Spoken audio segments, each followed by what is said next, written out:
Ito, napakagandang tanong. Ever since nagsimula ako sa commercial modeling, sa international modeling, sa pag-artista, yan, ito'y tinatanong, Idol, nati ka po ba? Natural po ba kayo? Sasabihin ko na sa inyo ha, oo, nati ako. Natural, takot ako sa injection, tsaka ayoko lumaki. Nagda-diet ako, calorie deficit, minsan fasting, kasi nag-workout ako everyday for mental, spiritual, and health, physical health. Yan, for my well-being. Para sa akin yun. Tama kayo, mali ako. I'm not your doctor. Do what works for you. Happy, healthy. Okay naman sa mga taong kailangan nila ng testosterone replacement, peptides, mga kung ano-anong gamot dyan.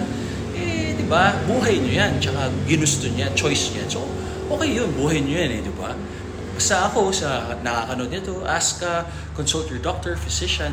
Tsaka buhay nyo yan. Mahirap na baka mamaya, di ba? Yung side effects or whatever. So, as much as possible, as natural as possible.